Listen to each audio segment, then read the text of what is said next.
This is a classic video of Joe Rogan and Coleman Hughes talking about the civilian to combatant ratio, a video that is classic and old, but really should remind us of what is going on in the Middle East.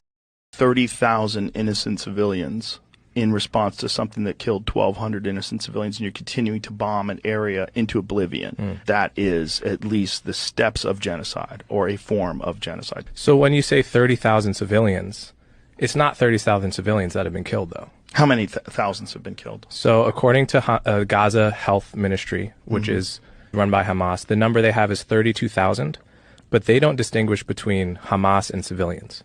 How many members of Hamas are there? 40,000, something like that. I don't think the number is known, but it's tens of thousands.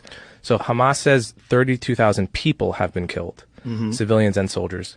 Israel says 13,000 soldiers have been killed by Israel. So let's not doubt either number. They could both be inflated. But if both of those numbers are accurate, which they may or may not be, that would be 13,000 soldiers killed, 19,000 civilians killed, which for urban combat in the Middle East is a very normal ratio. It's very distinct from genocide, because genocide is when you're trying to maximize civilian casualties. I think Israel, however imperfectly, is doing the opposite. They're trying to minimize civilian casualties. That's interesting. This is the way I would put it, succinctly. If you ask the question, what is unique about this war? What is different about this war than all other wars? It's not the civilian death toll. The ratio of combatants to civilians is, I think it's better than the American armies was when we got ISIS out of Mosul. That was like 10,000 civilians dead to kill 4,000 ISIS. This is 19,000 civilians dead to kill 13,000. What's unique about this war, unlike every other war that I could think of, is you have an army in Hamas that has perfected the art of embedding itself and meshing itself with civilians so that you cannot hit them without hitting the people around them. Other armies have done this, but none have perfected it to the extent that Hamas has. And yes, I agree with all of the absolute tragedy and suffering of the Palestinian people, but what creates that is the way Hamas fights. And either we can say one of two things. We can either say Israel doesn't have a clean shot and they have to let Hamas get away with it because it's too much to bear. But then we are essentially creating a situation where terrorists have found the perfect solution, which is that you can cross the border, go house to house slaughtering your enemies, and then hide behind your own people and they can do nothing about it. It's a perfect strategy. Can we live in a world where we allow that to be an acceptable strategy? I don't think so. And it's very ugly to watch. It's heartbreaking, and I completely understand why people don't think the way I think when they see the videos. I completely get it. But I don't think we can actually live in a world where that's allowed to be a strategy. I appreciate your perspective. I see what you're saying. You clearly... The other part about this video is, the other part about what Coleman is saying is, if we allow Hamas to get away with this, and you see the rise of people across the world who have shown their solidarity with Hamas, it's only going to incentivize new groups that form through hate and violence and wanting to just basically slaughter other people for the sake of power and rule, because that's what Hamas is doing. They're going to adopt the same strategy. If you look at evolution, when you get inspired by a movement that clearly is something that you personally have gotten behind. So many people have gotten behind the liberation movement for Palestine, all the way from your day-to-day person that might have a day job to Queers for Palestine. Like, you have everything in between of these people who get behind the idea of just burning the American flag in Washington, D.C. These are the same people that, when it comes for their time, which they've been so exhilarated by this movement, and that's quoting a Cornell professor, they're going to try and form the same sort of strategy that Hamas has, because they see it as a win. They see it as this ethnic group being overpowered by an ethnic supremacy. The Jew, the Israeli, the state of Israel, the Zionists, this state that is just controlling their lives, every variable of their lives. And so they say, if they're going to be if the Palestinians in Gaza and Hamas are going to be winning this war, and many of them have already claimed that they've won this war, they're going to say, what a great strategy for us to adopt too. And if everything that they have done up until this point has been justified, then what do you think other people are going to try and justify themselves to?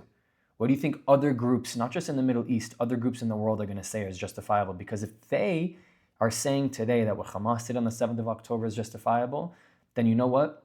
If it's your turn to try and do the same thing just from a pure form of hate, You better be doing the same thing and not saying that this is illegal, not saying that this is crossing the line of international law, not saying that this is a war crime. Because you can't say that what Hamas is doing is not a war crime, and then when you have to do it yourself, say that you wouldn't do it because it would be a war crime.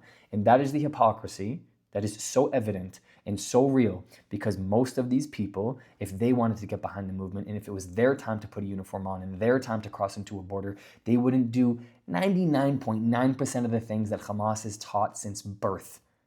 And that's a fact. That is a fact. It is not debatable. It's not my opinion. If Hamas made its way to San Diego or to New York or to Boston and God forbid did what they did on the 7th of October to that community member, stop it. Come on, man. So these are the facts. These are the facts. Coleman is just rational. He's objective. Joe Rogan had an ability to actually appreciate his perspective and say for a second, hold on, there's some truth to this, but most people just are stimulated by emotion, so they don't have the opportunity to think with information. And that's the difference. I'm going to continue to pound this concept of overly emotional and underly informed until these emotions go down. And I have it on record forever. The beginning of this journey of me speaking talked about how at some point these emotions are going to go down. It's going to happen.